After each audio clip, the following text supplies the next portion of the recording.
जरांगे पाटलांनी एक दिवसीय आमरण उपोषण केलेलं आहे. सरकारच्या शिष्टाईनंतर जरांगे पाटलांनी आपलं उपोषण स्थगित केलेलं आहे.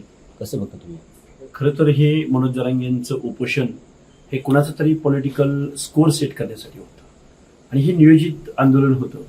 मुळात जरांगे आज दिवसभर उन्हात बसला म्हणून ह्या शासनानं जी काही तत्परता दाखवली ही शासनाची तत्परता नव्हती, तर एक लाचारी बघायला मिळाली शासनाची.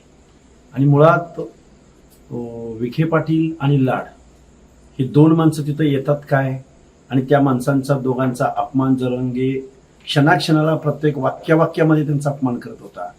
आणि हा अपमान करत असताना वेळोवेळी महाराष्ट्राच्या मुख्यमंत्र्यांचाही ते अपमान करत होते. म्हणून एवढं अगतिक आणि लाचार सरकार आज आम्हाला बघायला भेटलं. अहो, जरांगे उन्हात बसलाय, वर टापरी बांधली, खाली गादी घेतली म्हणून तुम्ही जरांगेकडे धावत पळत गेला.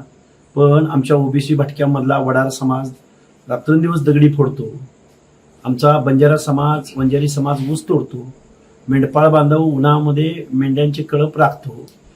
या लोकांचे दुःख वेदना या गोष्टी या सरकारला कधी दिसत नाहीत. पण मनोज जरांगे त्या आंदोलनाला बसले आणि एकदम लाचार सरकार आम्ही बघितलं. या मनोज जरांगेंच्या आंदोलनाला बळी पडून कास्ट स्क्रुटिनी करणाऱ्या समितीवर जर यांनी काही दबाव आणला तर ओबीसी त्याला एकदम प्रचंड विरोध करतील.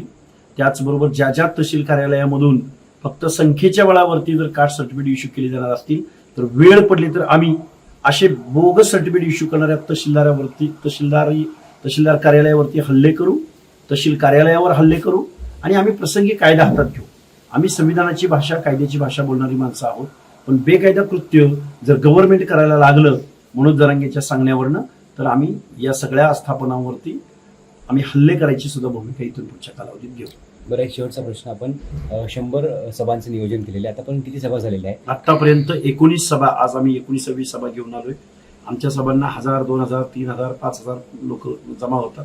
आम्ही ठरवले ओबीसी बांधवांना सगळ्यांना एकत्रित करायचं आणि आपलं काय म्हणणं आहे हे जर सरकार ऐकणार नसेल तर जनता सार्वभौम आहे आणि ओबीसी मतपेटीतनं एकीतून संघटनेतून सरकारला जाब विचारते.